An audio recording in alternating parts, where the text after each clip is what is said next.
صباح الخير عليكم. واش راكم؟ ان شاء الله تكونوا لاباس. كما تشوفوا الشويه تاعي خدمت بها في العيد وخدمت بها بزاف. قدامت لي مانيش حنطيش، حنردها جديده كما تشوفوا.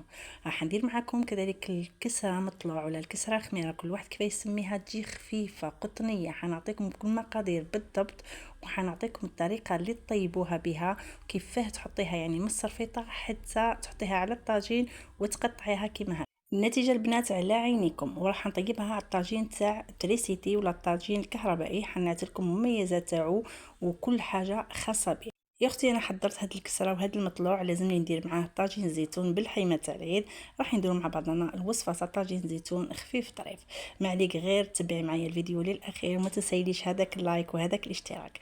نبداو الشويه البنات. كما تشوفوا لهنايا الشوايه تاعي يعني ما كانش اكثر من هكا كارثه. شوفوا تعرفوا الفحم يحكم بزاف، سورتو تاع الفحم البنات.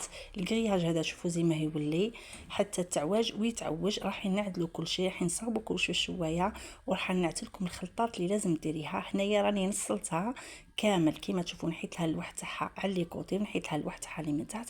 هذه شويه يعني كل وحده والنوعيه تاعها، كاين حتى اللي عندهم صغار يعني انت والشويه تاعك. انا هذا الشيتا يا البنات راهي سبيسيال تاع الشوايه هذه، واللي عندها شيتا تاع الدار تقدر تخدم بها، ولا ديري كراطوار هذاك تاع اللي نديرو به نطيبو به. كراطي شويه تاعك كامل، نحيلها هذا كامل الشي اليابس فيها. وهنا راح نجيبو كريستو البنات اللي نغسلو به، راح نحطوه هكا ندردروه كامل.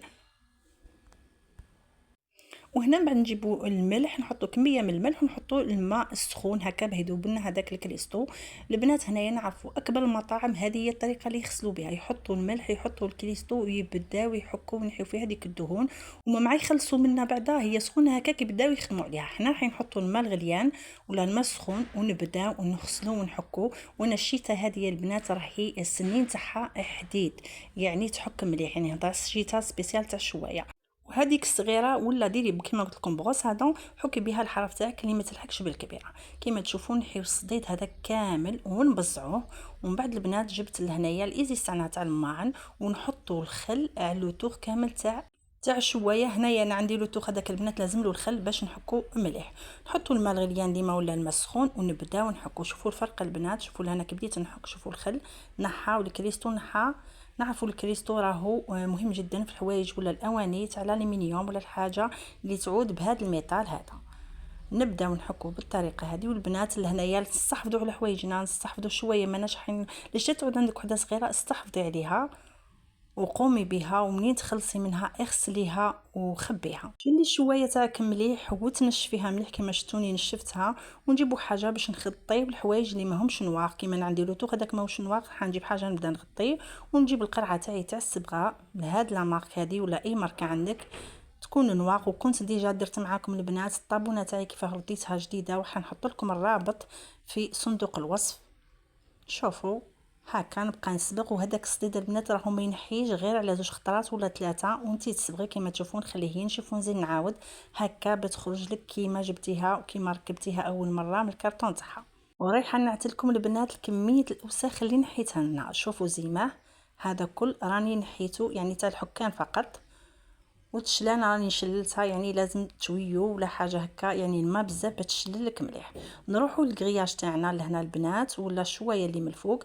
هذه هي اصعب حاجه. كما تشوفوا ديما مع الكريستول اللي خرج لنا كل الاواني تشعل وتبرق بلا ما تكثري من الحكام بزاف. وديما حباباتي كما تشوفوني راني تلاحظوا ديما نلبس قفازه واحده فقط، لانه هذه هي اليد اللي حنحك بها ورايحه نستعمل فيها البرودوي تاعي. كما تشوفوا بديت نحك بشويه هكا. حطيت الكريستو، حطيت شويه ايزيس، وحطيت الماء سخون، وكملت حكيت كامل. ومن بعد جبت هاد النص الحبه تاع القارص. شوفوا البنات لهنا الشحوم وهذيك التكتلات اللي كانت في الكرياج كامل تنحات، يعني هانه وتنحات عليها. المهم الشوايه تاعك تستحفظي بها وكل عام تجبديها نقيه. البنات انا لهنايا كي نعود خارجه دوكا في الصيف نديروا اي بيكنيك، نديروا شويه صغيره، ما نقدرش نديو هذه انه كبيره بزاف، يعني نستعملوها غير من عيد لعيد. ولا كي نعودوا في الدار فقط لهنا تاني راني نستعملها. يعني هكذا كي خلصت غسلت كل شيء، ميم لا بغوص هذه تاعها البنات ديال السنين تاعها راهم حديد ويعاونوا بزاف في الغسيل. نروح نركب لها هادوك البنات. انا ما ركبتش عليه كوتي باسكو راح نخبيها باش ما تحكمليش بلاصه، وهذه هي النتيجه النهائيه. ركبت لها اللوح تاعها ومنين تشوفيها مام رجليها البنات كتشوفيهم تهلكوا بزاف، اصبغيهم تاني بالنوار. انا لهنا يعني الرجلين مازالوا نضاف. نحي لي كوتي هادو البنات لهنا باش ما يحكموليش بلاصه. قلت لكم كي نومباليها دركا في شكاره ونخبيها. كما قلت لكم هذه هي النتيجه. نتمنى كل وحده تحفظ بحويجتها وتخليها تقعد معها اطول وقت ممكن. نروح نحي جوست تمرميد اللي تمرمدت مع شويه، ونبداو بالكسره تاعنا خميره ولا كسره مطلوع البنات. لهنايا الوصفه راهي سهله يعني تاع زمان يدويا، لا كان بيتخان لا والو. بيتخان كنت تشوفوا فيها محطوطه وانا نخدم كما تشوفوا. حطيت هنايا 2 كيلات تاع لابيض صغيره، 2 سميد و2 فرينه، وهنايا 2 مغارف خميره ماهمش بومبي، و2 مغارف تاع زيت. تقدري حتى تحطي 3 وتحطي مغرف كبيره تاع الملح البنات هنايا. ونبداو نخلطوا. ما نساوش الخميره نحطوا عليها مغرف سكر.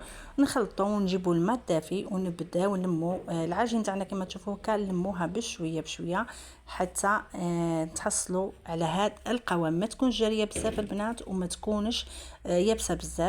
هنا باش تعطيك الضوء العجين ابداي مباشره هنايا اعجني. شوفوا البنات راني نعجن وهنا ونقطع وندلك مليح ونبقى نسقي البنات سقيان كما قلت لكم دوما اسقي تحت العجينه، يعني تحت العجينه ابداي اسقي لهنا تحطي بالقطره كما تشوفوا. هاني نحط لهن تحت العجينه. حبيبتي ولا كان حابه راكي تخدمي بالبيتخان نفس الطريقه، حطي البيتخان تاعك تخدم وحطي يعني على الحراره بك بالقطره حتى تحصلي على القوام هذا. شوفوا البنات حنخليها تطلع لي، وهذا المقدار هذا راهو تاع 5 خبزات. رحت نصب طاجين الزيتون تاعي كما تشوفوا غليته مليح، نحيت له هذاك الملح، حطيت الطريفه تاعي تاع القص تاع اللحم، ولهنايا نحط عليه الزيتون هذاك بعد ما صفيته. ملح هنايا البنات انا نخاف راني نحط جوست شويه فقط، نخاف لانه الزيتون ديجا مهما تكوني غليتيه هكذاك وحيزيد يطلق. هنايا راح ندير حبيبات سناريه قصيتهم بالطريقه هذه البنات، وراح نحط كلشي مع بعضه. نقفل على لاكوكو تاعي نمرق ونقفل لاكوكوط ونخليه يطيب على نار هاديه البنات. الطياب على نار هاديه في لاكوكوط راهي تجي الماكله رايعه بزاف بزاف. يعني ما تكثريش الماء بزاف وما تكثريش هذاك النار. كل ما تحليها كل ما راح تشيط لك وانت تزيدي الماء وتسماط لك الماكله تاعك. حباباتي كما تشوفوا الخميره تاعي طلعت، راح نحط لها الخمور ولا نكسره لها هكذا وندير الخبزه تاعي. وهنا حبيبتي كما تشوفي راني درت القوام ولا درت الكيله تاع 5 خبزات كما قلت لكم بلابيل هذيك الصغيره تاع 250. راني درت 5 خبزات نديرهم هكا صغيرين ظريفين. حنطيب لكم في الطاجين تاع تريستي البنات.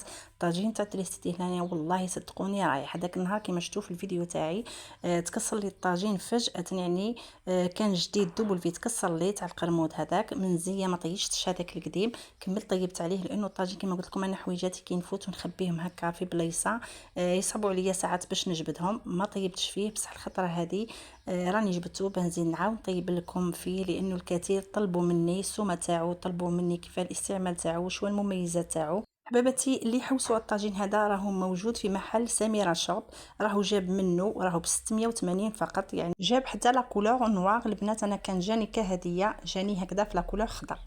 كما تشوفوا هكا الكسره تاعي راح نخليها تزيد تقعد لي غير 5 دقائق فقط. الطلوع تاعها البنات من قبل راهو كان الساعه حسب المكان تاعك والسخانه تاعك. هكذا زدت خليتها غير 5 دقائق برك ترك حليب تعطيني الطوع باه نطرحها، وبديت نطرح فيها. واهم حاجه البنات لهنا في الكسيره الخميره كي تكون لك هكا جاريه شويه راح تنشفيها ما بين الصرافط. كيما تشوفوا هكا راني نقلب فيها منا ونزيد نقلب فيها منا هكا باه تضمني بلي ماهيش راح تلصقلك في الصرفيطه من بعد كي تحطيها.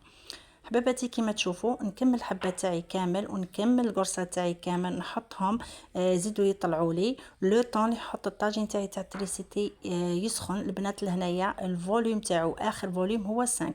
اهم ميزه في هذا الطاجين يا البنات انه لهنايا يطيب لك الكسره على وجه واحد، على حموريه واحده، على لون واحد. يعني ماشي كيما الطاجين اللي نحطوه على الطابونه يحرق لك بلاصه تنقصي تهبط لك الكسره. يعني كاين مشاكل ديما مع الطابونه.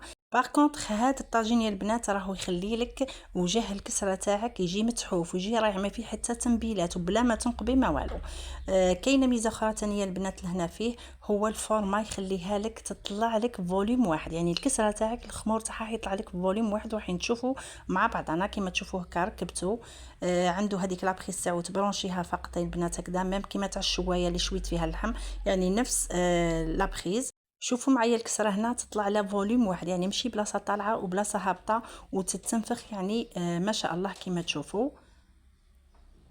هو لهنا عنده ميزه واحده ماهيش مليحه، لانه يطول شويه في الطياب، يعني شويه هي كلك التريسيتي هنا، بصح انت ما كيش رايحه ديري به ديما حبيباتي. انا مخليته غير كيجيوني ضياف كي نعود عندي هكا صايبه لازمني نطيب باش تجيني الكسره تاعي متحوفه وتجيني مليحه. ولا كي نعود البنات ثاني كي نعود راه حابه ندي معايا كسره لاي واحد يشهى الكسره تاعي، ندي هاد الكسره لازمني نخرج الطاجين تاعي التريسيتي ولازمني نطيب به. شوفوا زي ما حبيباتي هكذا وتروحي تحوشيها بنفس، يعني حطي كي تكملي الحبه تاع كامل حطي عليه بعدا وبدا يحوشيهم يجيو رايعين وتجي الكسره تاعك خفيفه وتجي قطنيه مع الطريقه مع الطاجين هذا. صدقيني الكسره تاعك انا جيست راني نخدم به، يعني في رمضان نخدم به الطول يا بنات. نحب الكسره تاعي تجي باهيه وتجي متحوفه ونحبها تجي خفيفه ونحطها على الطابله تشهي. حبيبتي هذه هي الميزات الكل اللي نقدر نعطيها لكم.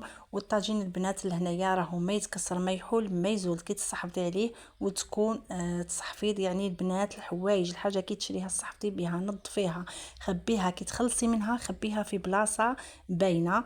حبيبتي طاجين الزيتون تاعنا طاب وراح نسربيه لكم مع هاد الكسيره ما شاء الله جا بنين ولا اروح هكذا البنات. ما بقى لي غير نقول لكم خلصنا النهار اليوم، نظفنا شويه خبيناها ودرنا الكسره خميره تاعنا ودرنا شويه تاع زيتون بنين رايع مرقه تاع زمان، كل شيء تقليدي البنات، ما كان حتى كما قالت بوديع وما كان حتى اضافات زايده.